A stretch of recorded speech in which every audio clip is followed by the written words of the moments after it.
Hello, everyone. Welcome back to the Bite Podcast with Raven and Ree. I'm Raven. And I'm Ree. And you are listening to, watching to, whatever one you're on. You're watching episode 15. This is episode 15. Wow, we've done 15 episodes. Heck yes. We are on a roll. We've got quite the episode for you guys. It is going to be exciting. We are going to be diving into some conspiracy theories within the Twilight realm. And boy, do y'all have some theories. Yeah, I guess one little conspiracy theory and a dedication to this episode is the Cullen House. Rip in pieces. Rest in peace. There's lots of conspiracies. I guess it's not really a conspiracy regarding why they decided to put up a no trespassing sign at the end of their street. So it's not at the end of their driveway, it's at the end of their street. Yeah. So you can't even turn onto the street that like leads to their house and I think another house that's there in the back. But lots of people have been speculating the reason behind them putting up the cone. But I don't think it's that deep. I think it's just they're fed up with it, you know? Yeah. For anyone who don't know or not aware, so the Cullen House that they originally filmed in the movie Twilight 2008, the house is in Portland and it is owned. It is private property. I believe the head design director of Nike lives there with his wife and family, he has kids. And family. Yeah. So it's private property. It is owned. It's not like the Swan House that is now an Airbnb. And over the years, they were tolerable to Twilight fans coming up to just not too close to their house where you can just take a picture and all that. They were okay with that. They were tolerant of that. But as the Twilight Renaissance has kicked off, a lot of fans have been going and getting a little too close to the property. And recently, well, when you're watching this, you'll be watching this Monday, but today's Sunday. Yesterday, it was revealed that they put a cone up before you could even turn on. So you cannot go up to the house anymore. And a lot of fans are upset because, they have always wanted to get a picture in front of the Cullen House. I'm in the dividing factor where I can understand where, yes, that is their property. They have every right to do it. But also as a fan, I'm like, oh, man, I've always wanted to take a picture in front of the house. So. Oh, yeah, 100%. I think that, we don't know. It could be temporary. It could be, I know, Cherish had mentioned possibly, they're away and they just don't feel comfortable with people turning onto their street. I've seen, I think in the Renaissance I saw lots of people go to the house, make videos about it. But most of the videos that I saw were pretty respectful. They stayed at the end of the driveway. There was one video where I was like, well, they think they crossed the line a little bit because she went a little bit past the driveway ending. And put her foot on a rock, and I was like, okay, that's a little much. Yeah. And then I think I saw two videos where people, where two people drove onto their driveway and then had to back up into their parking spots to get out. But those people in the video didn't seem like they're not Twi talkers. They're not people who create Twilight content. They're just people who were oh, I loved them when I was in high school and I heard I lived 10 minutes away from them or whatever the case might be. So I think it was just because I think most people in the fandom I think know where to park so that you're not disrupting natural traffic. And I think it might have been one of those situations where they were I don't know where to go from here, so they turned into their driveway, which is don't turn into people's driveway. But I've had people drive into my driveway because they missed a turn and they had to back out. Oh, all the time. I live right. I live right off of it's not. It's kind of a main street, but there's so mmany times where people come and they'll just do a U-turn right in front of our house, right there, and it's pretty dangerous because there's two houses. It's a street. There's two people, two houses there. So it's oh, it's a little.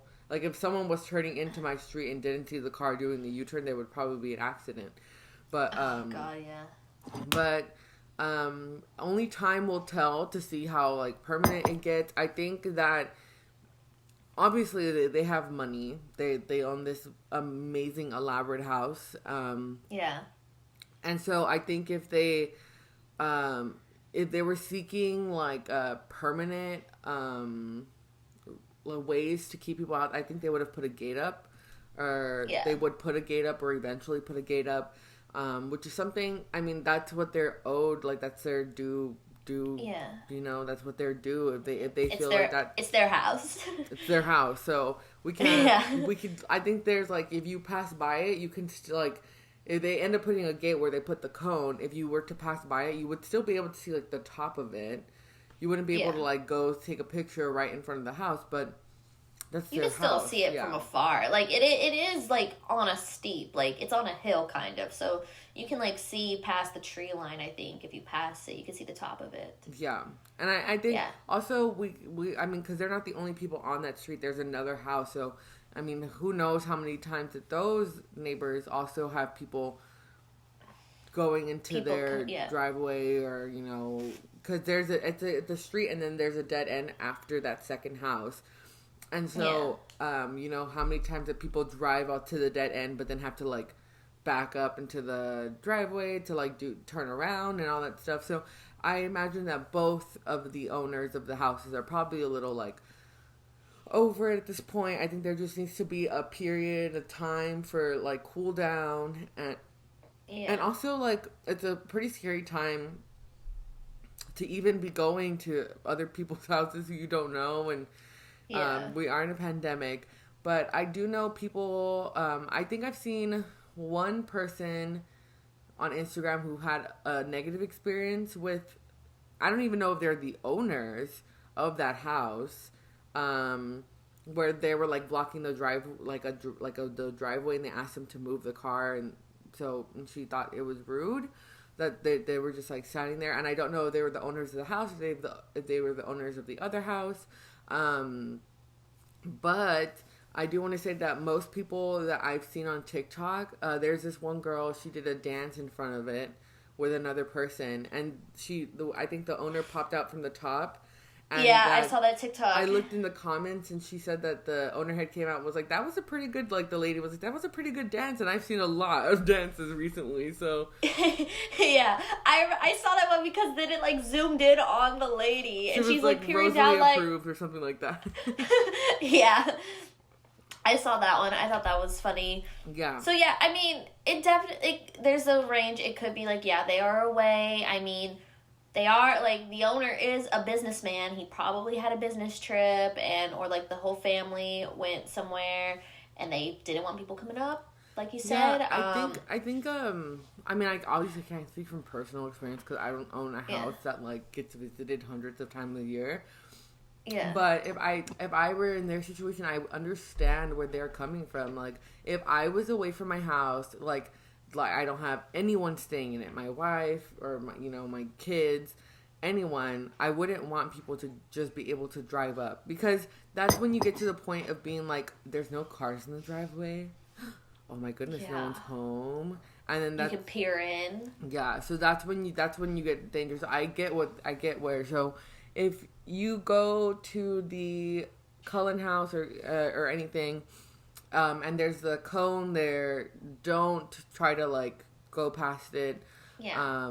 Be respectful. And if they in the future, if they end up moving the cone, and you're allowed to walk up to their house, don't go past the driveway line. It's a very clear distinction from the street and their driveway line. Like, there's, like, a part where it's clear where the driveway ends. Yeah, like the slab ends, and they have, like, a little tiny sign a little bit past the driveway that says, like, no trespassing. So they let you go up to, like, a small point so that you can go up, take your picture, and skedaddle. Don't sit there and hang out. Don't wait for people to come out.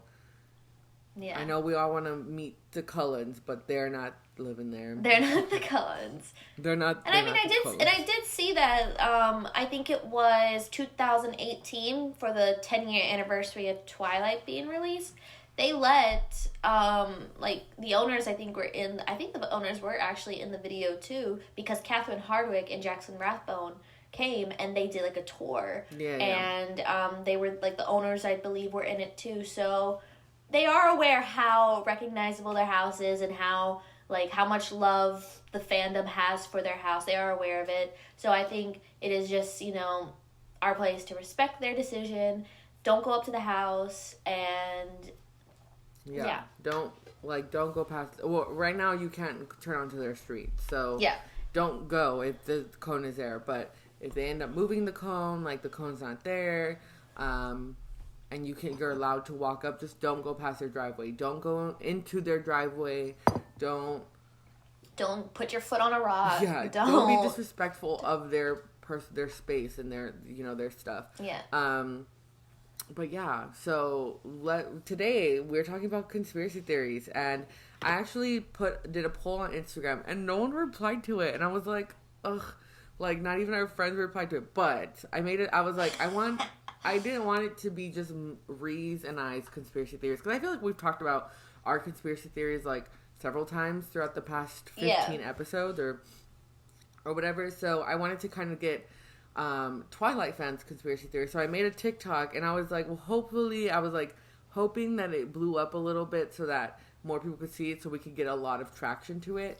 And it kind of did, yeah. We gained a lot of followers on TikTok, or like quite a few. I want to say almost 100 followers. Oh yeah, we were at I think 360, something like that, and now we're at 462. So thank you all to follow the TikTok, and if you are coming from the TikTok, welcome. seeing that, because we're most likely are going to post a bit onto TikTok after we record this. Mm-hmm. So welcome. We hope you enjoy, and if you hear your name or your theory, let us know in the comments, or go to if you're listening on Spotify, head to our Instagram. Yeah. Yeah, for sure. Because we want to, we post sometimes on TikTok, but it's hard to decipher like what of our podcasts to put on TikTok. Yeah. So on Instagram, we mainly put like all of our updates about the podcast. So if you want to like just stay in touch with us and like kind of like get updates of when new episodes are coming out and all that, Instagram is a place to be for us. But also, we enjoy TikTok. We are both Twi talkers. So we started on TikTok. So yeah, so we love TikTok. So I want to go with our most liked comment then. Yes! From our dear friend Gia. Nostalgia.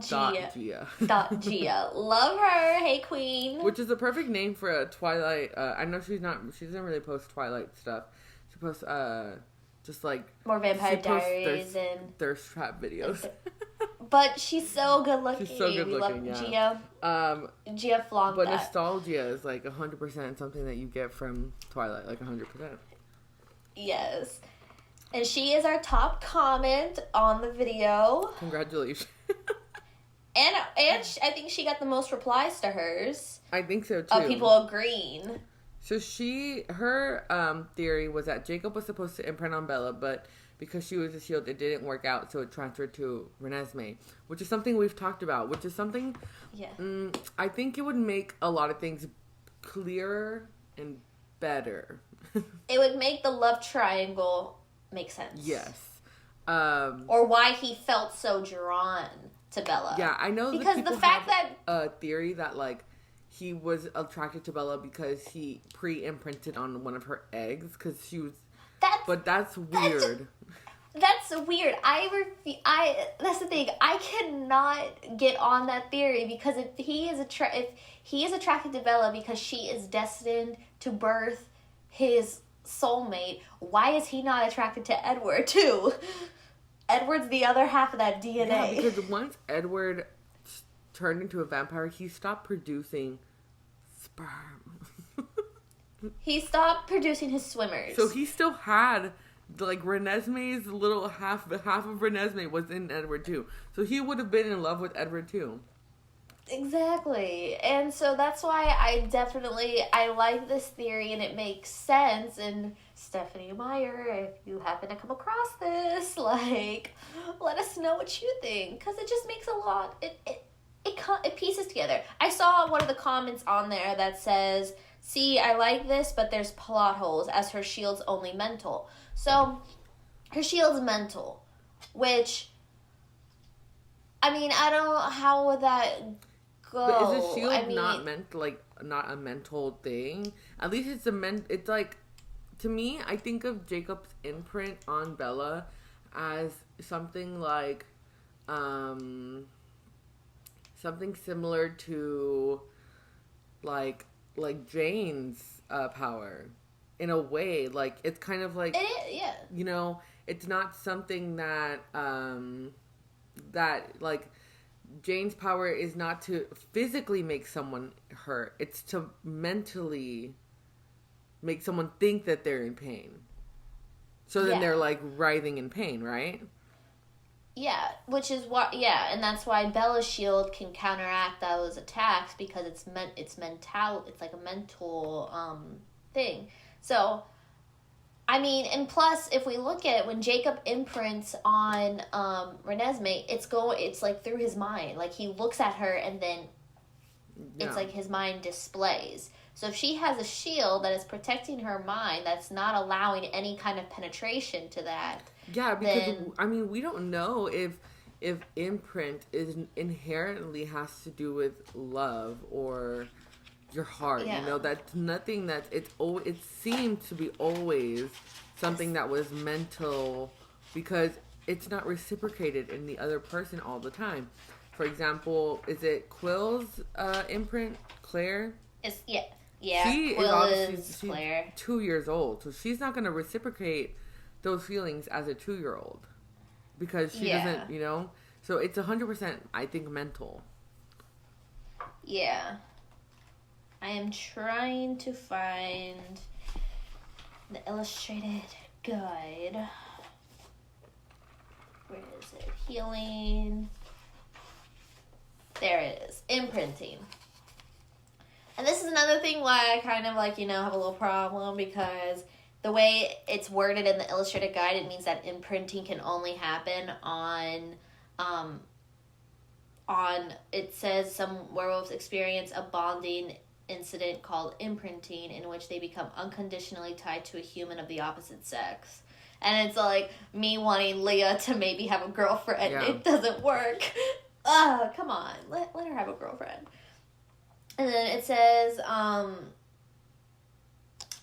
there are several theories on why imprinting occurs. Some believe that imprinting ensures the passing on the werewolf gene.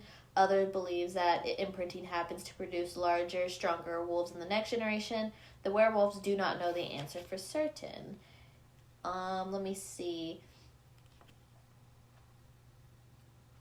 If from the second he sees the object of his imprinting, he will do anything to please and protect her. All other commitments in his life become secondary, even his commitment to the pack. The relationship between the imprinting werewolf and the human imprinted upon is the one of total acceptance and support on the werewolf's part. No matter the age or living conditions of the human, the werewolf automatically becomes whatever the human wants him to be at the loss of his personal free will.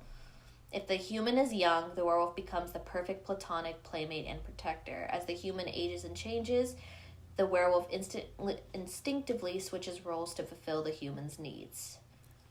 So it's not like they said, it's not inherently, if the imprintee is young, it's not inherently about love, which is romance, because with Paul and Sam, that seems to be what their MO was when they imprinted. It was like, we're in love, because they were old. Yeah, because they were older. They felt those desires of love and affection. So with Jacob and Quill, they're going to be the platonic playmate and protector to their young imprints. And then if the romance comes about as the imprint becomes older, then that's up to the human. Yeah.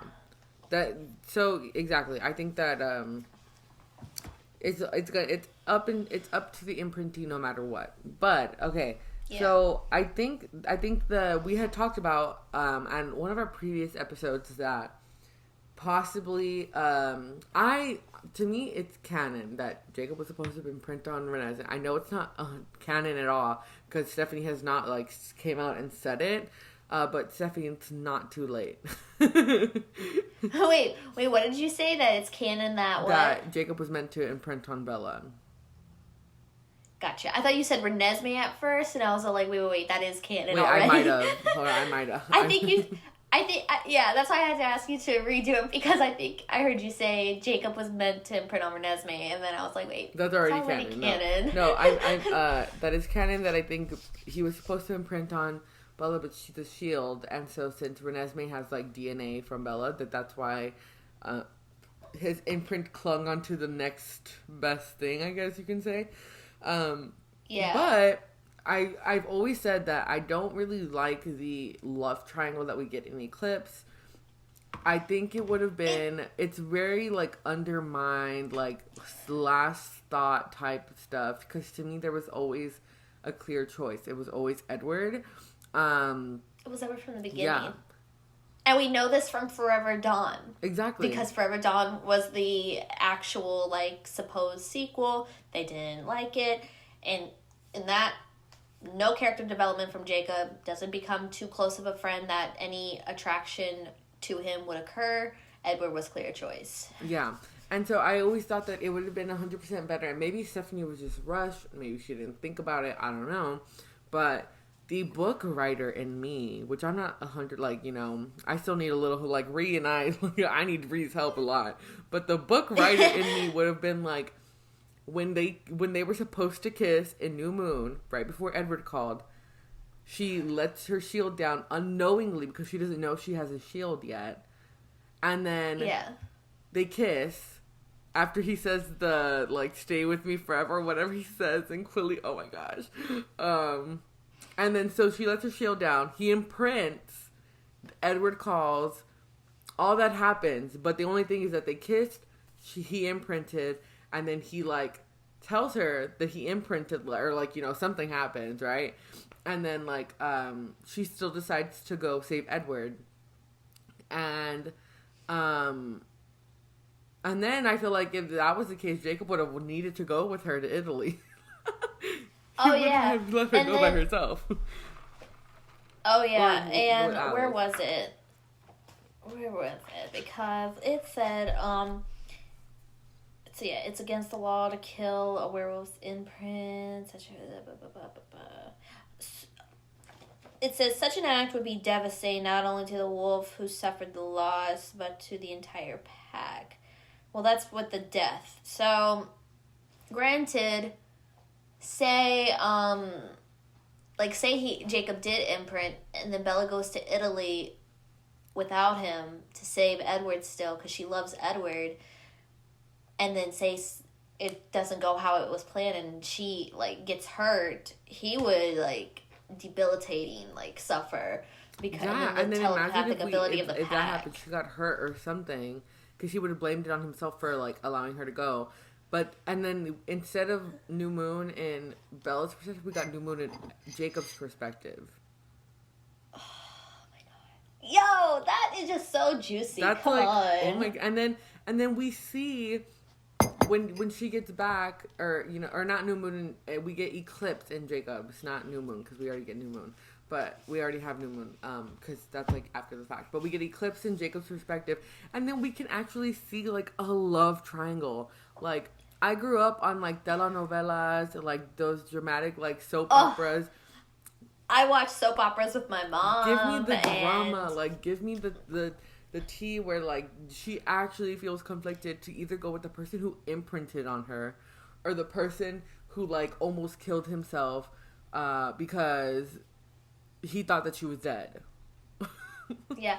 Oh my god, and it just reminds me, like, Hunger Games, because Hunger Games is the kind of similar where there's a love triangle that wasn't even supposed to be a love triangle, because, like, and then it was, like, you know, PETA. Hunger Games too. Yeah, because, and that was another thing, it's the publishers. Publishers need to not push their authors who is writing their own story to do things, because then it's not going to be executed the way they want. If they wanted a love triangle, they would have put one. Yeah. And that was the same thing that happened in Hunger Games. Suzanne Collins did not want a love triangle, which is why, like, it's very subtle and you don't see a lot of, like, a romance triangle between Katniss, Gale, and Peeta, which is similar to Edward, Jacob, Bella, because of the fact that she didn't want a love triangle. She wasn't even gonna make a romance, I believe. In our book, when we were like going over like the details, and I have that one character that's in love with the other character, but she's made it very clear, like, because she's with his cousin, right? So like she's like, no, and no chance at all, and but it's very clear like that there's not gonna be a love triangle. Like, from the beginning, you know? Like, very, very clear. Now, if people want to make their own ships and feel like, you know, their headcanons, go for it. Yeah. But it's like... We're inclusive of all ideas and thoughts. So if you think that, then that's hell. And, like, hell, I've read plenty of fanfiction headcanons. I've even wrote headcanons and fanfiction. So I am not one to judge when people want to make, you know, ships and other things out of canon. Heck, I freaking ship Bella and Alice together. Yeah, let them kiss. Let them kiss. So the next conspiracy theory is from At the Newest Moon. Love her. Oh, love her. So her conspiracy theory was that Charlie knew about vampires and werewolves the whole time and considered it part of his job to know everything going on in town, but just didn't think it was important to bring up. I like this one. I like this one. Because, Charlie can be a little clueless. Yeah. But I definitely think he knows, and especially because, come on, he's got a granddaughter who is shooting up in age in 4 months, and Bella, who he saw at her wedding. It's like he saw Bella at her wedding, and then he didn't see her for over a month, and she looks inhuman, she's cold, and she has this baby that very much resembles her. And then the baby grows. The baby grows. Very fast. Charlie knew. I like this one. He met her September, right? A couple like days or weeks after Renesmee was born, whatever, right? And she looked like a 9-month-old baby. And then like literally no longer, like right before like December, it was Christmas because they were giving gifts out. So from September to December, she's like 9-month-old baby to like 10 years old child. Shout out to Charlie Swan. He was like, "You've grown so much. Hug." Like, come on. You're gonna tell me that man does not know what's going on. And he's married. He's not married, but he's in relations with Sue, who is an elder and is aware that her kids shipped into giant werewolves. That has to be something that she has to tell him. Like, he knows about Jacob, right? Oh yeah, he knows about Jacob. And Seth is still like going through his like puberty phase at this point. Also, if I have a lisp at some point, it's because I have my retainers on, so I'm so sorry. I'm like lisping over here. I'm so sorry. I can take them out. Hold on. Gross. I'm sorry, guys. I'm just trying to have straight teeth. Okay. Hey, I don't blame you. I had braces for 2 years, didn't wear my retainers, and my teeth have shifted, so I need to get... Yeah, I'm doing Smile Direct Club. Retainers. So far, they've been pretty good. I only have a little bit longer to go. But, so, if Seth, we already know that Sam, who is probably someone who's, like, in the saga, he's the leader of the pack. So he's...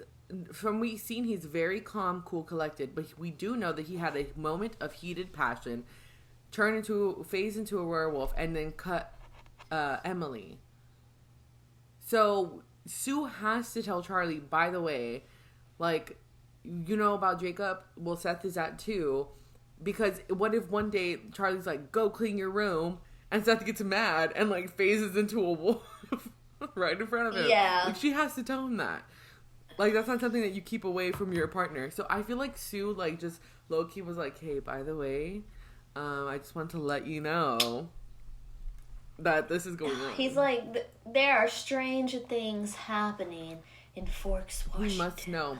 And now, since we're on the topic of Charlie, there was another one that user at Persephone's Dino, which love that username, said a future theory is that Charlie has a baby with Sue and finally gets to be a part of Bella's world because the baby will turn into a wolf.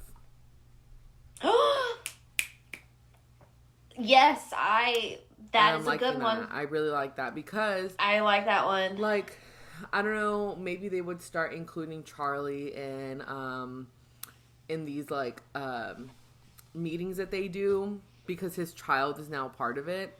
And you know, they said that they don't allow outsiders in these meetings, but they let Bella. But then it's like, if they were to have a baby, like, that's part of, like, that baby would be a part of that world. And while we're on that topic, after reading Midnight Sun and dissecting it, there is a theory that Charlie might have, like, partial shield to him, which passed on to Bella. So what if him and Sue's baby also has some kind of, like, shield power? Mm. Which would be interesting because, you know, the wolves telepathically think, and if they're a shield, that would be so good. Yo, that would be so good. And so they would have to let him in at these meetings, and then I feel like Billy would pull some shit again, like the whole like story about the cold ones. He would like say that story again, and he would just like be talking about. He would look at Charlie, the cold ones, and Charlie would be there like his whole world. He'd be like, your daughter. He'd be like, oh, I get it now. Oh my god, yes. At the newest moon, your theory. I love 10 that out of 10. Yeah. We agree. So now we go on to, is it Palom's Loams? I hope I'm saying that right. Yeah. They said Slomes. Palom's Loams. I clicked on their profile to like make sure I like in case they had their name there, and it was the same, Palom's Loams. We're so sorry. So Esme is the most pronouncing that wrong. Yeah, I'm so sorry. Esme is the most powerful vampire. When others meet her, they all gush about how it is difficult to not love her. Maybe that's her power. Others love her and feel they need to protect her. I hope that makes sense. That totally makes sense because if her power, so it says that she's been able to passionately love, and every vampire who we've met has said like good things about Esme and I feel drawn to her and how, you know, and also they want to protect her because in the book she doesn't fight. They show her in the movies fighting, but she doesn't fight in the books because she's canonically not the best fighter.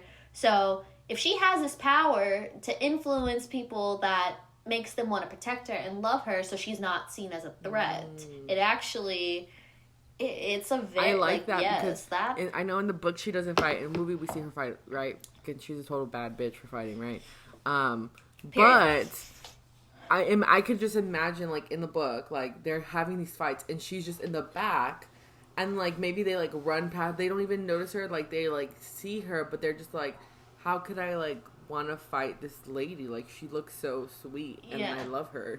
They would feel guilty to try and like fight her. So I totally get that, and I think that is something that is really powerful. And also we see how Edward has, like in Midnight Sun, through Edward's point of view, we see how upset he gets when he disappoints Esme. He cannot bring himself to disappoint her, and when he has failed her, he's so guilty and upset about it. So Esme, I like that. Esme is the most powerful. Yeah, and it's not saying that like that being able to see the future or being able to like read minds is not powerful or control emotions, but I think that's a really powerful personal power. That's something to protect yourself, because the mind reading is like he can use it to protect everyone.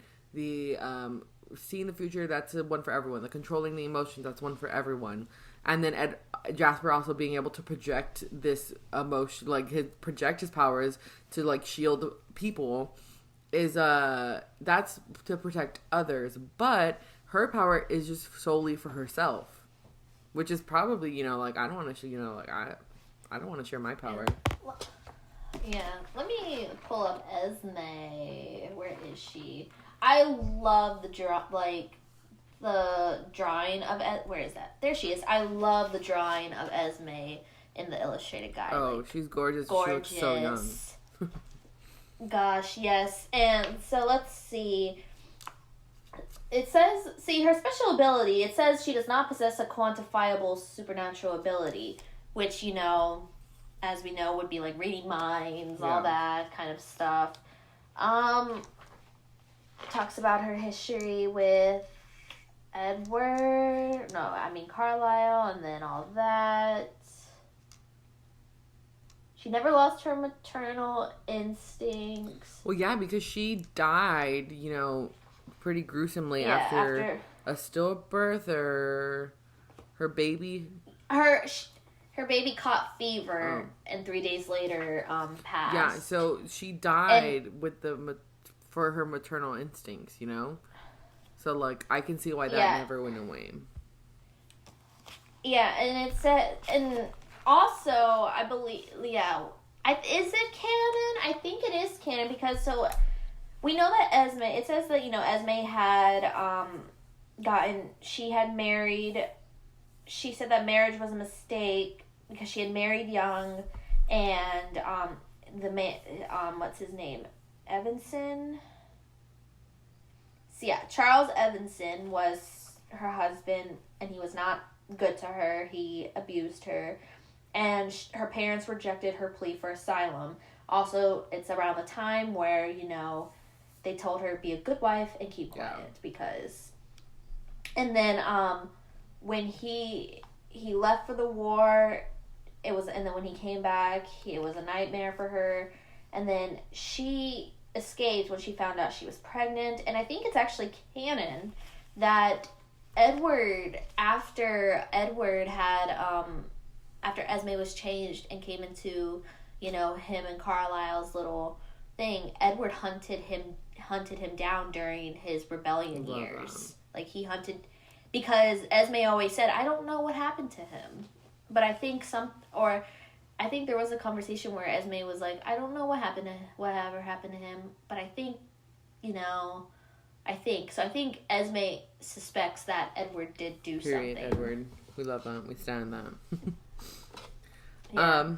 And I mean, that goes to show that the theory about how she's more powerful, I mean, the fact that Edward would go that far to go seek out the man that abused her and kill him. We love that. Love that. So before we get into more comments, I actually have, mine's not really a theory, but mine's more of like a question as to like what's going to happen, because we know that the next Jacob Renesmee book is set in like I think it's just a Renesmee book. I'm not sure if it's 100% Jacob Renesmee book, but it's 100% Renesmee POV. But that book is set to be 5 years after the big like war, the almost war, right? So maybe they're still in Forks, maybe they're not still in Forks. We're not 100% sure. But then it got me thinking, like, eventually they're gonna have to leave Forks. And then they're eventually going to make their way back. So what is the alias that Bella's going to go by? Because they're going to have to enroll back in school. So is she going to, remember, they're all together. So it's like Edward, Jasper, and Rosalie are twins. And they're Hale, which makes it okay for Alice and Emmett to be with them because they're not related. Because they're Cullen. And then Edward is Cullen. But then Bella cannot be Cullen because if they're together, that's weird. And then you gotta think, Renesmee is gonna be, like, fully developed and, like, fully physically developed and probably going to school. So they're probably gonna pass Bella and Renesmee off as sisters. And what if, I don't know, maybe, you know, if they go somewhere, they probably will continue using, like, Swan. Mm-hmm. Like, what if they do Bella and Renesmee Swan, like they're sisters? That. Yeah, that's super cool. Like, if they played it off that they were sisters, they're Swan. But then that might be too close of a connection to Forks. To Forks. Like, if they were Swan, because, because that's, like, super, like, oh, yikes. Like, if, Chief of Police Charlie Swan. Or what if, I don't know, maybe Bella would take Renee's maiden name. Oh, okay. Even though I don't like Renee, but I think maybe it would be interesting, especially because Rosalie, well, now she kind of likes Bella, right? But they became friends. They're not like they became friends. She put aside her differences with her. I think it'd be interesting if Bella was a Hale, and then Rosalie or Renesmee stayed Cullen. That way, like, Bella could date Edward Steele and, like, still be known as a couple in school. Yeah. Oh my God. Bella would be like their cousin. Yeah. Because, you know, they say, like, because Jasper and Rosalie passed off as twins. I mean, they could do simple, like, that Bella's, like, the younger sister of them. And that she took on after one parent's genes while they took on the other. Yeah. Or another theory is that that Emmett and Bella are being passed off as as twins, like brother and sister. I'm so sorry. Give me the chaos twins. Oh my gosh, no! Listen. Emmett, Alice, Bella, they're triplets. And then Edward can go with the blondies, the other colored hair, and he'll be a Hale. Well, yeah, because he's a redhead in the books. They gave us, oh my God. It would make more sense if he went with them, if Bella went with them. And then Renesmee could also be a Hale because she has, like, that, like, golden kind of hair. Yeah, she had, like, the reddish auburn. So love it. Alice, Emmett, Bella, triplets, and then Jasper and Rosalie still twins, and then Edward and Renesmee, brother and sister. Oh my God. I love that idea. Stephanie. We're helping you. We're helping you. Come on, let us. I also have another theory that the Cullens, for as long as they've gone to Forks High School, they skip yearbook day, and Carlisle requests for their names not to be printed in the yearbooks, and, like, because when you go to school, you sign forms, parents sign forms that allow your students to get taken pictures of, and all these other consent forms for, like, pictures and all these other things. But Carlisle opts out of that. He says no, they cannot have their picture taken. That way, when they have to go back to Forks, when they have to go back, they won't, be looking through a yearbook and be like, hey, isn't that Edward? And he's sitting across from us over there. Oh, yeah, because they usually keep, I know some schools keep, like, a copy of the yearbooks, like, in their library or, like, in their office for, like, safekeeping. So, Oh, you know what would be so juicy? Because you know how Angela took a picture of Bella that first day? Oh, no! And yes, she did! And so then it's, like, fast forward, 100 years, whatever, 30, 40. All of the other people, like, all the high school people are, like, either really, really, really old and, like, they have dementia or something, or they're dead. And then they go into, they're back in Forks, and, like, someone's scrolling through a yearbook or something, and they see that picture of Bella taken on the first day, and she's, like, there in school. Oh, God. It's like, something ain't right. Imagine if it was Jessica's, like, great grandchild, or Jessica's grandchild, and so, like, Jessica, what if she ended up, like, getting, like, people think that she's crazy because she's like, I know who that lady is, and so that's why they think that she has, like, dementia or Alzheimer's, because they're like, Nana, like, no, like, that's not her, but she's like, no, that's her, so she, like, pulls out her yearbook and, like, goes to that picture. That'd be even crazy if just so happens the Cullens, they come back to Forks during like a high school reunion. Like, and then you have all these people back in town, and then Bella and Renesmee are like out shopping, and it just so happens that Angela and Eric in their freaking 50s or 60s are like just walking like, wait a damn minute. Okay, but if the Renesmee book takes place 5 years in the future, that's 5 years since they've graduated. Yeah. So they had to have been gone.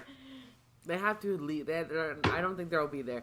And if they are, then maybe they're just like hiding out or something. Yeah. 5 years is more passable to like still look pretty young. Like, yeah. But once you start getting past like 10 years. 5, yeah, all that and, stuff. Oh my god. So let's talk about this. 5 years is going to be the difference between the books, because I'm assuming it's going to leave off of the books and not the movie. So it's going to be technically the year 2012. Renesmee better be a One Direction fan.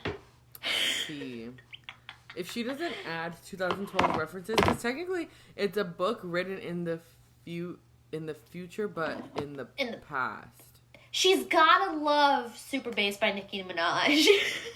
Yeah, she's gonna be a 2012 teen. Like, we need that. Like, 2012, the Avengers came out. One Direction was at its prime. Nicki Minaj, Justin Bieber. What else? But can we also talk about how Emmett would probably be a One Directioner and just like singing like, you don't know you're beautiful. Like, just like jamming out. Oh, she's gotta have the silly bands. And the I Heart Boobies bracelets. Yes, and the, like, do you remember, I don't know if it was popular, I know it was popular when I was in middle school, the, like, little robot jewelry. It was, like, little robots, and, like, had, like, necklaces, earrings, rings. Well, I had a necklace and a ring. It's becoming more to life at this point. Yes! Next comment by @HazyBella. That Jacob didn't make it in time when Bella jumped off the cliff in New Moon, and the rest was just Bella in her personal heaven. Lovely Bones who? I know. That movie breaks me. Oh, God. Honestly, because she did have, like, she did get she did become unconscious, and she, like, didn't she have, like, this weird, like, altar where she had, like, this faux memory, and then it was like she heard Jacob calling to her, and that's what pulled her out. So it would make sense. It would make sense. Like, maybe that she just imagined like Jacob calling her out, and she really just like drowned and died. Yeah, but that's like so dark. I like that conspiracy theory, but I know that breaks my heart. It does break my heart. The one, I don't know if it shows up on yours, because I see that one comment, and then I saw one above it by Lil Becky. It says that Rosalie is actually in love with Edward after all and jealous of Bella because of this. And then a lot of the comments responded to it saying, I would hate if SM did say this. I think Rose is badass, and to reduce her character and story to be jealous of Edward. Nah. So, I mean, we see... It kind of happened. It kind of happened. And we see that in Midnight Sun. So, it's like, also, we have to understand that Midnight Sun is Twilight. So, the events of New Moon, Eclipse, Breaking Dawn never happened yet. And so, I definitely do believe she was still jealous by, I think, Eclipse. Because I think even she said that she still was a little jealous that Edward had desired Bella and not her. Yeah. But I think by Breaking Dawn, she was out of it. Like, I don't think that she is... I think there... maybe there was a point in the beginning when she got turned that maybe she would have, like, hoped or something, you know? Maybe. But, I mean, we can't even say that that's, like, certain, because that's not what happened. But they both just, like... They were both, like, no, like, they weren't really for each other, you know? You have to think about it, like, if you get Rosalie, who, like, basically hates her existence, because she just wants to, like, to be able to grow old and, like, have babies and, you know, be human. And then you have Edward, who's, like, just also hates his existence, just wants to die, doesn't even want to be human. He just doesn't want to be alive. God, that's so horrible, Poor but Edward. it's true. But then, and you put them together, that doesn't lead to a very happy relationship. And I think that that's why Emmett and Rosalie work out so well, because Emmett is just like full of life, like takes whatever comes to him. Like he tried to fight a bear when he was a human. Like, he's just like a come and get it type of guy. And Rosalie's so I think they balance each other out well. And the same for Edward and Bella, because Edward's very much like, I have no purpose to live, and Bella's like I want to live forever with you, like you're my purpose to live, So I think they balance each other out really well. Yeah, I agree. I don't think Rosalie and Edward would have been a good thing. Like, they would have been a lot of like brooding and just unhappy, depressed, anger. And I feel like they would have fought a lot as a couple, because they do fight a lot as a sibling duo. And it is revealed in Midnight Sun, because for the longest time Rosalie was not telling Edward like why she did not want him to be with Bella. But then it was when Edward was composed Bella's lullaby in Midnight Sun, where she dropped her little thing, and he revealed to him that it was because she just couldn't like fathom why he would like choose, like, there's nothing so special about Bella, and like if he wouldn't go for Rosalie and she's this like gorgeous goddess, like why did she go for Bella?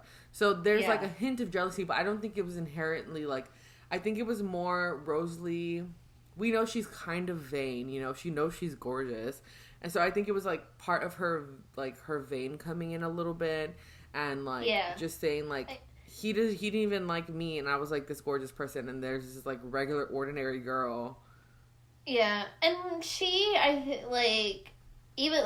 said, she said in Eclipse, like, I don't love Edward. He's irritated me since the moment he spoke to me. So, and she loves Emmett. Like, they had like the love at first sight. So I think she has love for Edward. She cares about Edward.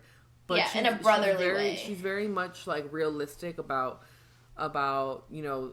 things, and I think that she's a person to put Edward in his place when he like does some dumb shit like he did in Midnight Sun. Period. Yes. So then we have oh my goodness.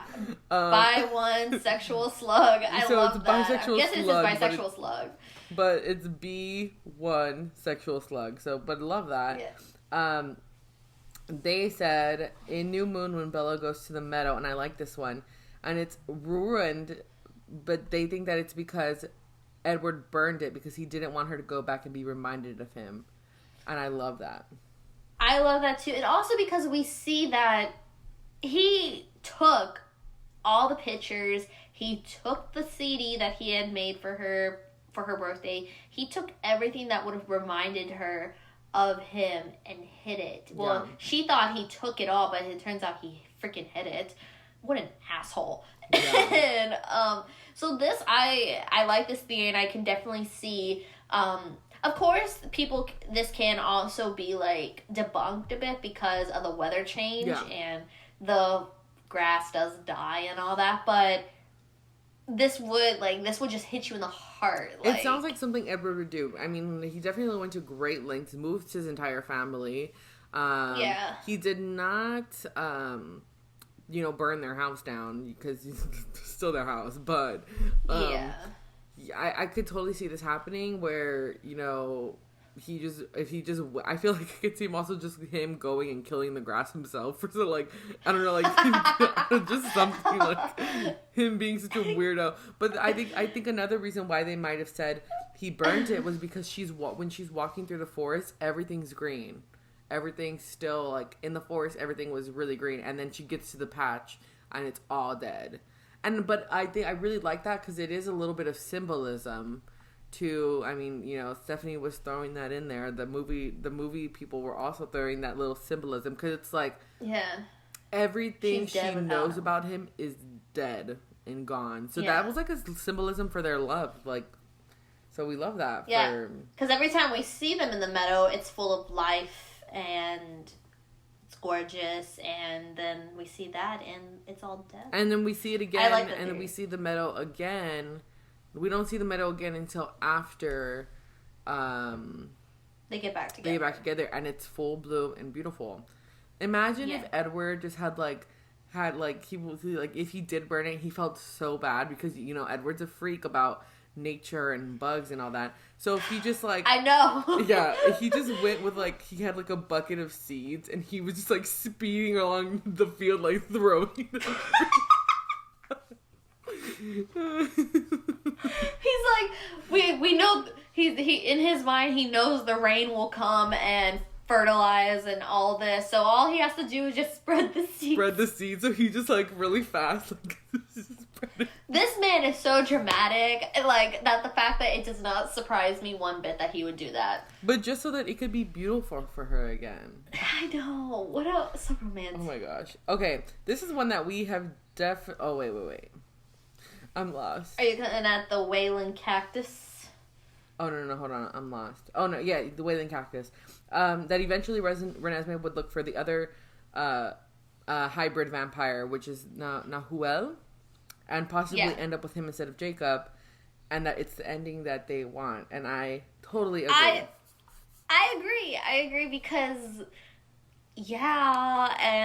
but the fact that he's half and she's half, there's like, okay, so there's possibility. Let's make a Punnett square, shall we? So, if we did here we go. So let's make a Punnett square, and we'll do V and H. V and H. So vampire, human, make a thing, all that. So V, H, V, H. So there's a 25% chance full vampire. There is a 50% chance for hybrid such as them, and then there's a 25% chance for full human. So this, wow. If they had 4 I just kids, lost my earbud. There's a possibility for them to be all different. And then we have to figure out, like, what would the Volturi do if they happen to get the 100% vampire? Because they already know what it would be like for if they had a hybrid.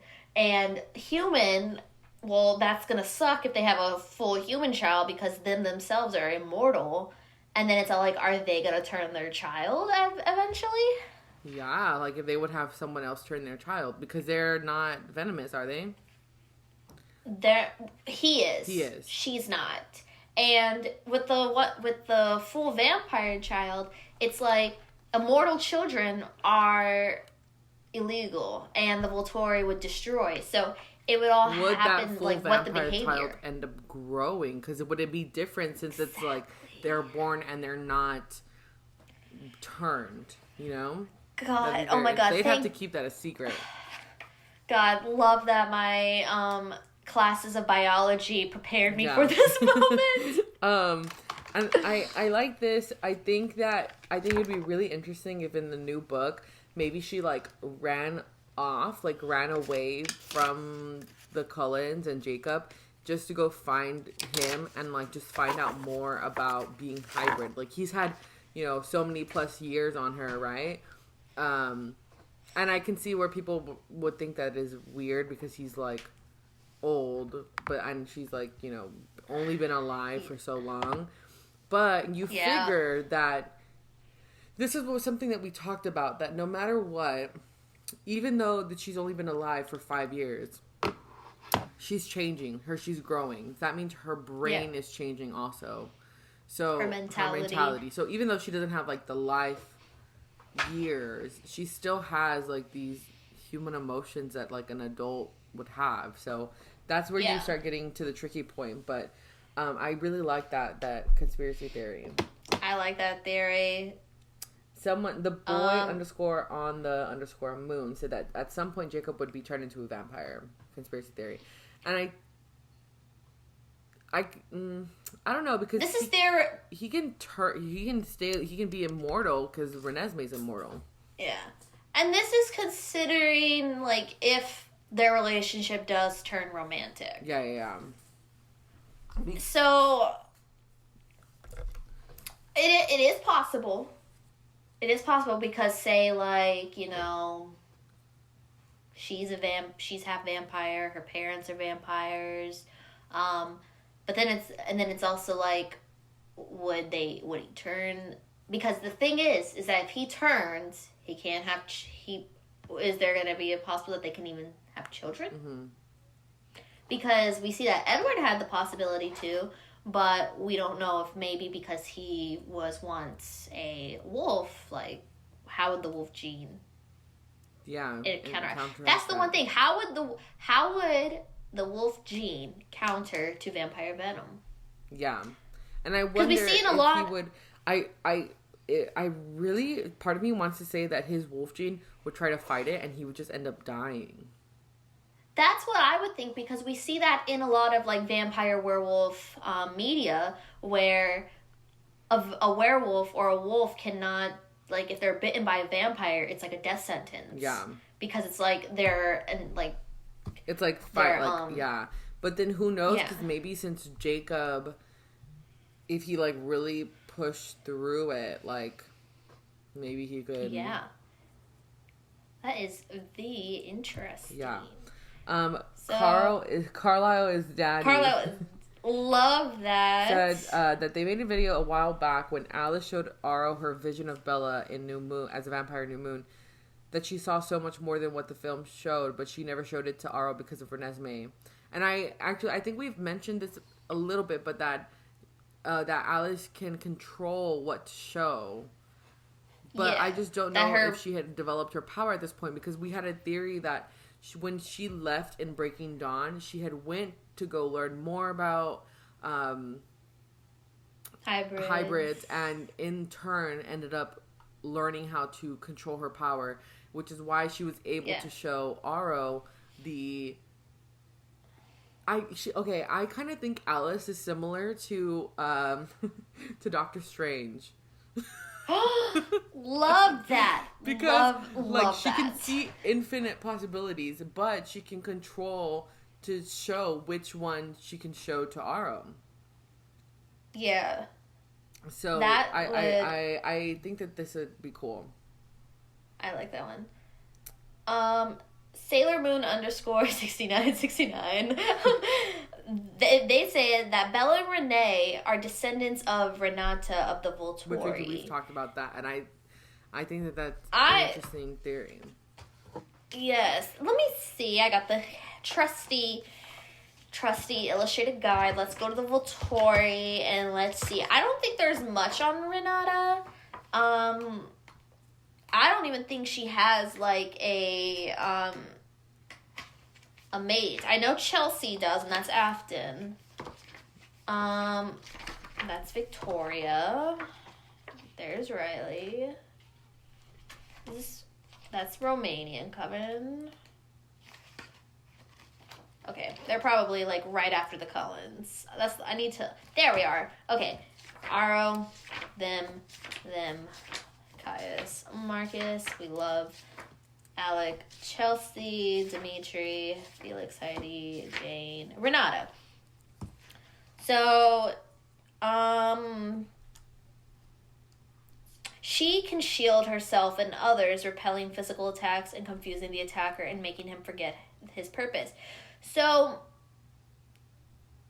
if she's a shield, I wouldn't say Renee would be a descendant. I would say Charlie, because Charlie has partial shield, as we theorized. Now, maybe Renee, but I would say more sense with Charlie. Yeah, because we talked about that if Renee were to be turned into a vampire, her power would be something about projecting her own emotions onto people or something like that, because she's already kind of like that person. Like, she already kind of does that as like a normal human.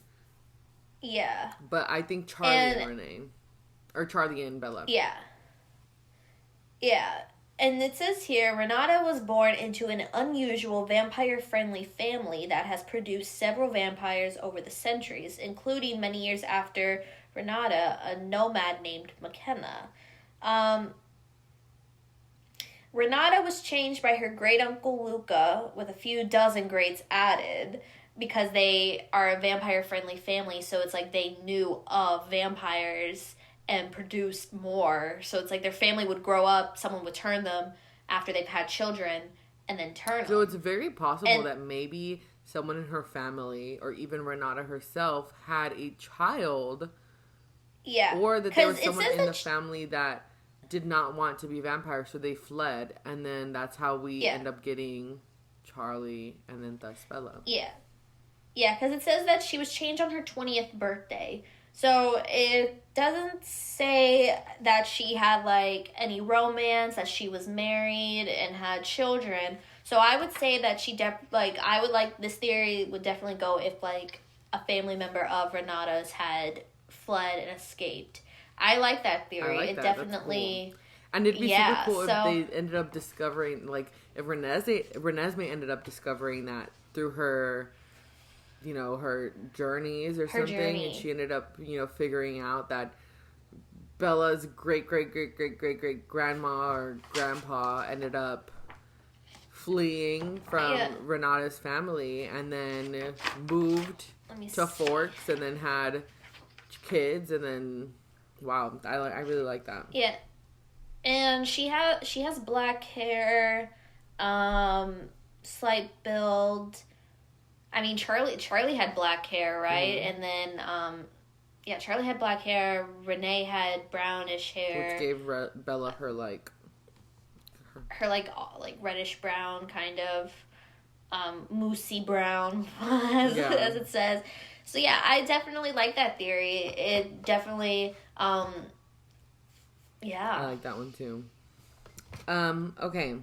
A Perfect Housewife said, I recently heard that Phil was a vampire and that Renee was trying to cut the cord, which is why she sent Bella to Forks. Which is interesting, but I don't see it plausible because I think Renee was just trying to get Bella to Forks. No.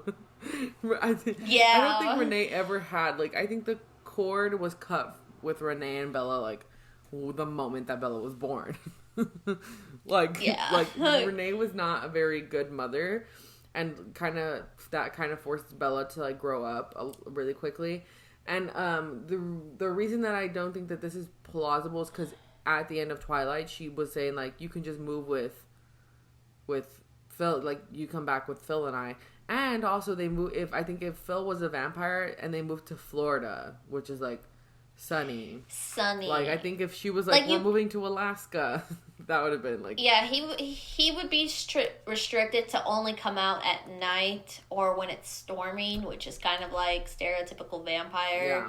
Coming because they're the walkers of the night. So I think it's an interesting theory, possibly less likely, but it's a theory nonetheless. Yeah, I think it'd be interesting.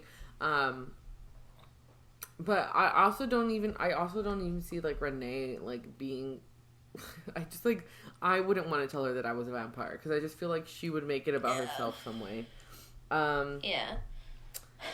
Alex J. Swim says definitely the one about how Jacob was supposed to imprint on Bella. So yeah. Yeah. So yes. At suffering in silence type mood. Me, that Edward never really came back, and when Bella jumped off a cliff, she hit her head and ended up in the hospital in a coma, living life with Edward only in her world. So similar to the other one about her, but the other one was her dying, and in her this one she's in a coma. And this one she's in a coma. Would make sense because I have heard that people who are in comas, it's they have it's their own little life because their mind is trying to heal, so it's trying to project these things. I this theory just like the other one about her that she died and she's in her own personal heaven.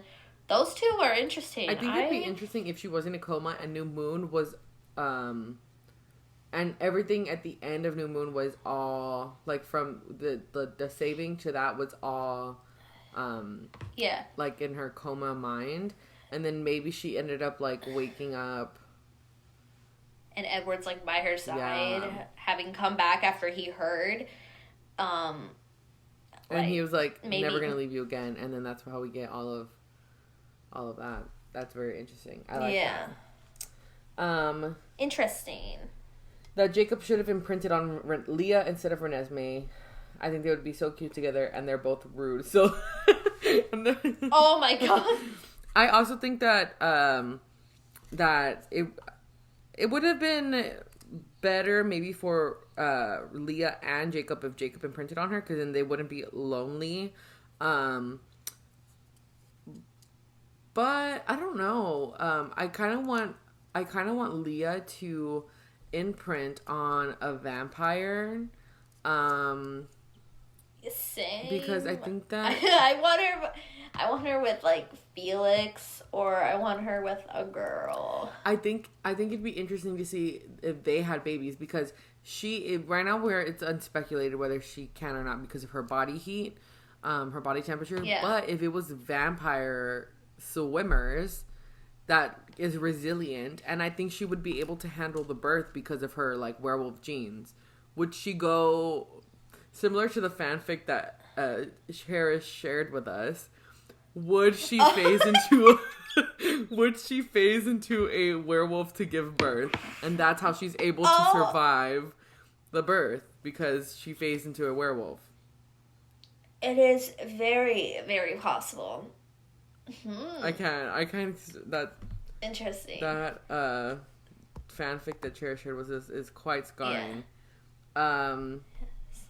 So there was that was the end of our comments, but we have I have some videos that I saved.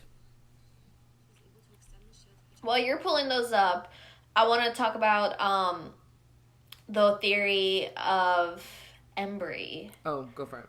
So, shout out to Twilight Sleuth at Cherish Danae's podcast. I believe it's her first episode, which totally go. She's so funny, Cherish. I love her and her podcast, The Twilight Sleuth. The first episode was, where is it? I want to make sure I know the title of it. It's called Are You My Dad? And so it is about the theory, which I want to discuss. It's the theory of who is Embry's father, because it is a very complex theory, because Embry's mom, what was her name? Embry's mom, that's Leah. Embry. His mom, Tiffany Call, moved to La Push while she was pregnant with Embry, and she was of Macaw descent with no known connection to anyone in La Push. So Tiffany, Embry's mom, was not from La Push. She was not of the... someone had corrected me on how I pronounced Quileute. Is it Quileute? Yeah, Quileute. Because I keep saying Quillette by accident, so Quileute. She's not of the Quileute tribe. And so when she came to them when she was pregnant. They welcomed her with open arms. They allowed her to stay and have her baby and raise Embry. Well, Embry phases as part of the tribe. Like, when he is, I believe, the fourth to phase, because first it was Sam, then Paul, then Jared, and then it was Embry. And so when Embry phased, it caused like this commotion because only Quileute tribe members had phased. Yeah. And so him phasing meant that his father was of their tribe. And then that goes into who is it? So the theory is the three possible contenders of him being of their father is Billy, Jacob's father, Quill's father, Quillatera, Quill's like the fifth, so it would be the fourth. Yeah. And then Sam's father, I forget, what was his name? What was his father's name? I should have like bookmarked this. Let me see. That's the family tree. Where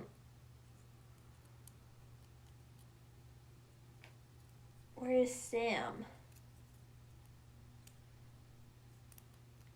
Joshua Yulee. Okay. So Joshua Yulee is also suspected to be Tiffany's, that he had a relationship with Tiffany and conceived Embry, because it said that Joshua left Sam and his family. Like, he left the family and then went somewhere. And then it's like, several months later, Tiffany shows up. She's pregnant. And it's suspected, did Tiffany come to, like, she came there because she knew that, you know, her son would have family there. And it kind of caused this ruckus. And, like, Tiffany doesn't know that Embry phased.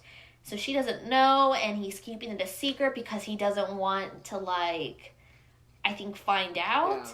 And also, it puts some heated tension with all of them because it's like Billy, you know, Billy was married and his wife passed, and so there's suspect that he is one of the half brothers to one of them, and so after listening to Cherish's episode, I agree with I think Cherish had even said this.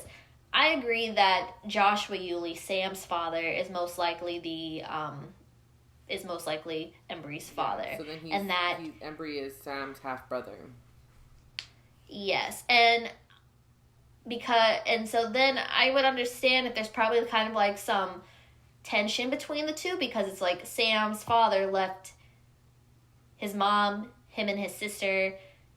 He left, and then he has this relationship with Tiffany, and it's like if he left the family because he didn't want to be a father and didn't want to, you know, be a father anymore, and then she gets pregnant, maybe she tells him, and then he leaves again because he left his other family, he didn't want to be a father, and then he leaves her without any notice, so then she goes to La Push because she knows he's of Quileute, and then she has Embry, and then Embry phases because nobody knew who, like, she was. And, like, but then when he phased, it's like, okay. Like, oh, shoot, yeah.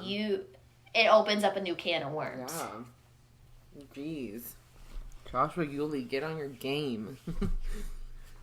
Exactly. But it's still, like, not in canon. Stephanie hasn't said. It's just theory. Yeah.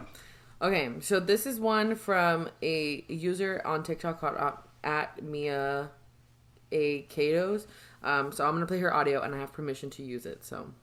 Conspiracy theories. Bella's a werewolf. Bella's resistance to the vampire's special powers is never fully explained in the books or the movies. She also has a kind of psychic shield that protects her from any mental attacks, and later on she's able to extend the shield to protect others as well. Some have ignored this random ability, while others have speculated that Bella is actually part werewolf. This would also explain why Jacob would imprint on Bella's daughter. There's no indication that werewolves have imprinted on vampires or part vampires in the past. Her carrying that werewolf gene might provide a reason for Jacob's affection for her right after she's born. Vampires are actually fairies. Not only do the twilight vampires not sustain damage from sunlight, they actually sparkle and have special abilities. Some suggest that the vampires in Twilight are actually fairies, citing their glittery skin and preference for living in the woods as reasons. In addition, a she is a creature found in Scottish and Gaelic folklore, as well as in Star Wars. Vavan she has similar characteristics to a vampire and consumes blood. Given that werewolves and vampires exist in the same universe, it's not that far-fetched that other paranormal creatures exist here as well and are mistaken for other species. Make sure to follow for more. Thank you guys. More Twilight. Okay, so there's a lot to unpack there. The first What? The first theory was that Bella is part werewolf. But that they just don't. I don't know, that she has a werewolf gene in her somewhere, and that's why Jacob would have imprinted on Bella, because apparently they haven't imprinted anyone that's not in their tribe. Like, they're all... I don't know. That was a little confusing. I'm trying to think of a way of how it will work. Maybe through Renee or something. Renee's from Forks. She's from Oregon. Or she's from... No, Renee... Charlie's from Forks. So maybe Charlie has some hidden connection. Renee was from... God, where was she from? I think she was... God, hold on. Because I remember it said that Renee had become depressed because she didn't like how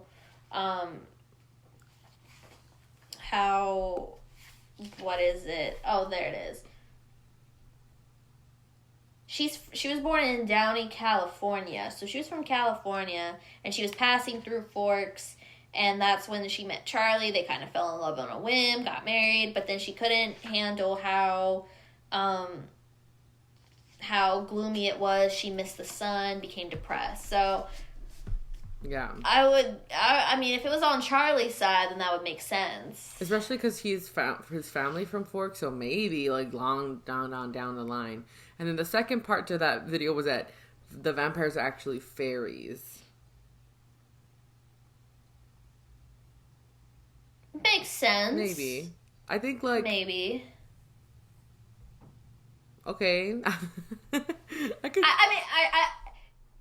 I think it's an interesting theory because, like, I mean, she explained it, like, fairies and how they sparkle in the sunlight and all that. It could be they were derived from fairies. Maybe. And became kind of more human-like. Because that is something that we've never seen in any other stories, that the vampires sparkle in the sun, not that they like burn or that they die or Stephanie kind of just made them sparkle in the sunlight. Our vampires are just gonna be like regular. Yeah, we're kind of sticking to mythological, traditional. Yeah, that they would be able to be out no matter what. That was a very, someone commented that all just went right over my head.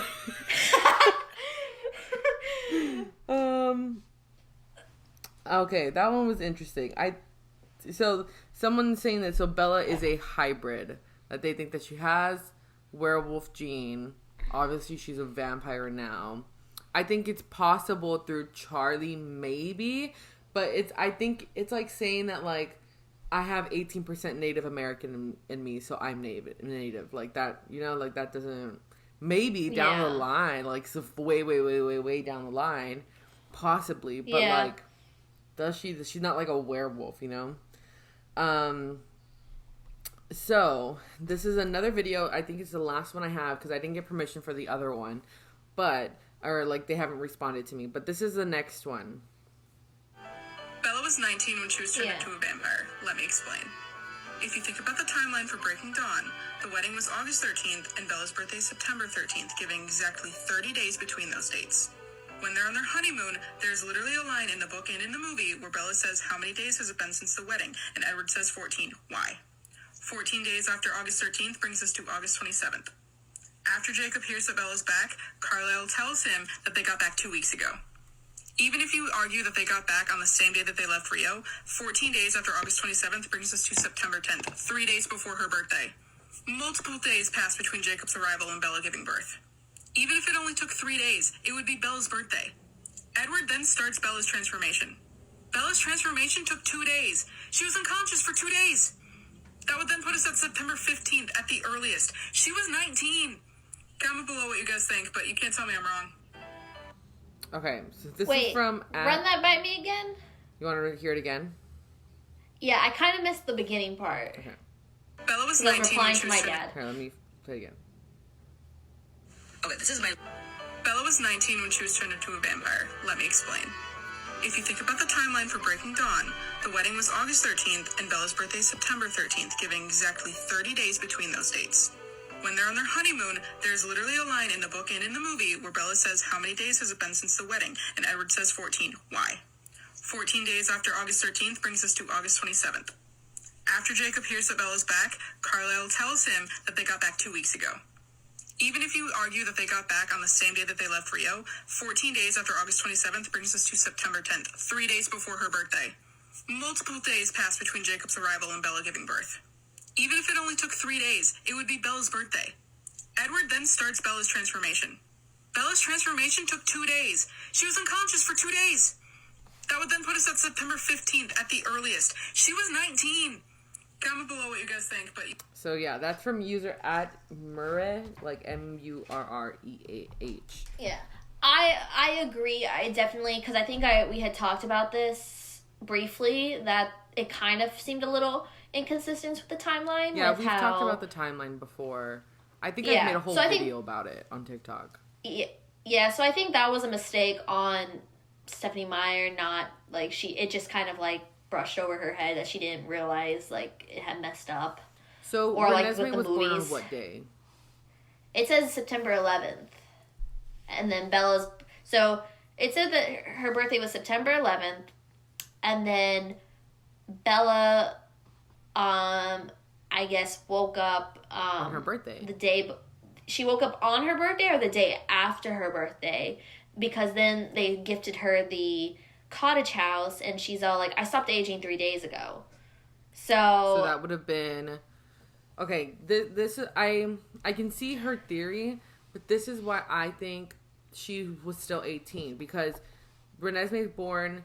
Although I think the books and the movie do a really, really good job of making those days that were so short. It says it's only... Seems so long. Especially the movie, like... all those montages, like, it's only been 2 days since Jacob got there, like, September 10th, I think she said. So, they did a really good job at making those 3 days seem so long. The montages, just everyone just being, like, very moody and, you know, whatever. I think that the moment that Renesmee was born, September 11th, you know... I think the moment that they start putting the venom on her, we see it in the movie, that the moment they hit her with the venom, she starts transforming. Yeah. So I think that's and then her heart, yeah. That's why I think that I think that she was, I mean, if we're trying to go, I mean, who knows what time Bella was born? Maybe she was born like at 11:59 p.m. on September 13th. So technically she was not... I think she, the moment that they put the venom in her and she started transforming, stops like the... Yeah. Like, that's when, like, you know... Yeah. The only counter to this would be if you are visioning that it stops when her heart completely stops. So then if that's the case, then yeah, she was 19. But if you want to do by the venom going in, then she was 18. Yeah, and I think that she woke up on her birthday. That's what I think, that she woke up on her birthday, because the next day that's when she was gifted the cottage, and then she was like, I stopped aging 3 days ago. Yeah. So Bella, she's kind of going off. Bella definitely sees, you know, like, I'm 18. And I wonder, I say 18, you know, if she was 19, she'd like, was 19 for an hour. Upset. Like, yeah. She was 19 for a couple of minutes. Like, you know. Yeah. So, that's interesting. I like that. It's an interesting theory. But, I mean, yeah, the timeline is it's quick. But we had to understand that it's a supernatural pregnancy. So, it's not going to be normal, like, you know, like a normal pregnancy. It's not going to be... Because it was like Jacob gets there, and when he sees Bella's, she looks like 8 months. Yeah. And so then, within a couple days, it's going to be 9 months, you're ready to pop. And that's because that's only because people can go into birth at any point after, like, my cousin's pregnant right now, and has 5 weeks to go. So she's 35 weeks pregnant, so she's just about 8 months. She can pop at any time now. Yeah. I think the safe zone is like, what, 39 weeks, and then no, I think afterwards or is 42? I think they base it based off of like how big your baby is. Yeah. But I think a safe is like 35 weeks pregnant is like a safe zone for you to like have a baby. Because like my mom's due date with me was actually like around September 13th, that area. But my mom had a like incumbent cervix where her cervix wasn't strength enough to carry a baby full term unless it was stitched together. So it's like my mom went into the doctor once they termed her, she was safe to have. They cut the stitch, and then I came out literally the next day. So yeah, it just, because I think like it just depends on how healthy and how developed your baby is. Yeah, I think wow. So many interesting theories here. And you know, maybe we might even, I mean, I think we're already nearing the end. I don't have any more theories in here, but well, except for the theory we did talk about it previously, that the Volturi is going to start making their own hybrid children. Yes, and the theory that Felix and Dimitri have fathered Several hybrid kids, and they just don't know it because they get around. I know it. Especially, could you imagine that those children that they father that are hybrid children are probably orphans right now because their mothers probably died?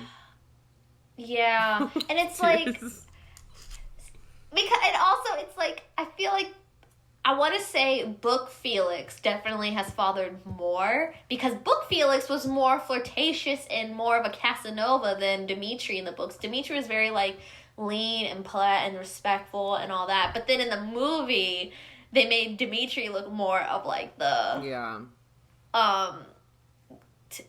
So they kind of switched it, but they both definitely have fathered kids. Yeah, 100%. But we might even get to do a part 2, just depending, because TikTok's algorithm is just wild sometimes. So sometimes videos will be dormant for a little bit, and then, like, a week later take off again. And so if we end up getting more comments or something like that, or if people want us to do a part 2... on our TikTok, let us know, and we can do part 2, because we read all these comments on here, so if any more comments pop up, maybe we'll talk about it then, or anything like that. But yeah, I don't think we haven't done our recommendations or weekly reads in forever, but maybe we'll start those next time. My weekly read is Illustrated Guide, if you have it. My recommendation is to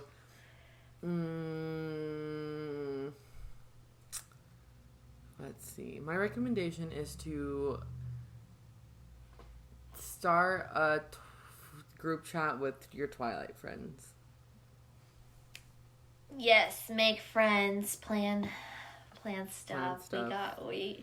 Yes. I'll finally have a weekly read in the next episode, because I am halfway done with the book that I have waited months to start.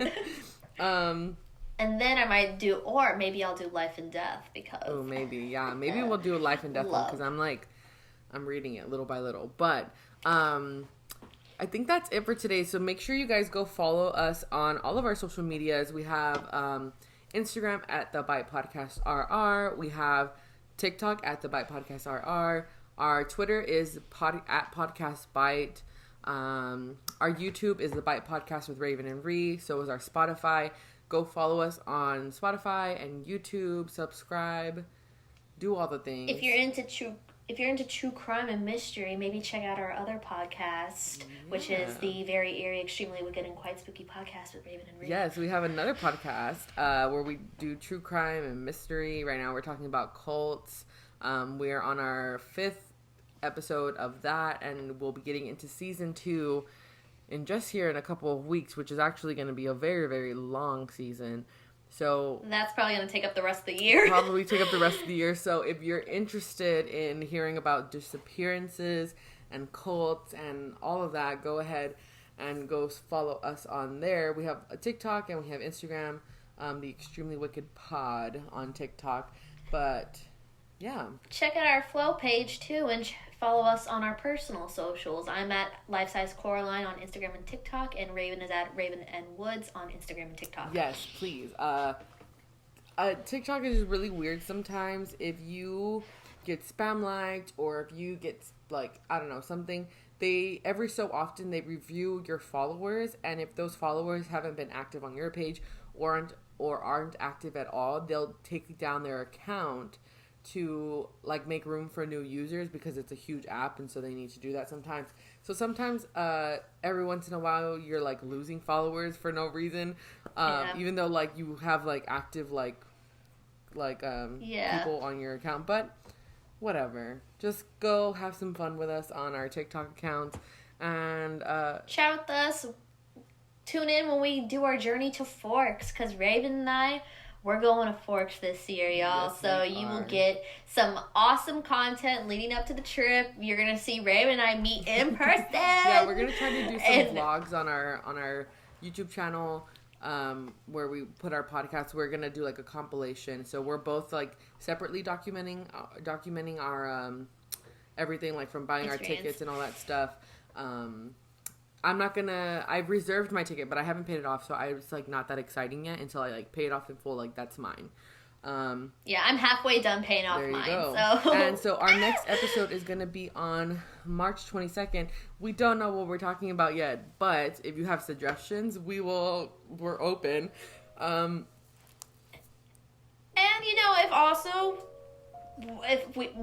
I doubt we'll ever run out of topics in Twilight, but we also plan to go into other topics. We plan on going into Harry Potter, Vampire Diaries. I'm gonna try and watch True Blood so that I can check that out. So we're gonna dive into other aspects of fantasy fiction and vampires. Yes, and maybe we might even do like watch-alongs or something like that, where we can watch we're each watching the podcast and then we're like commenting on it.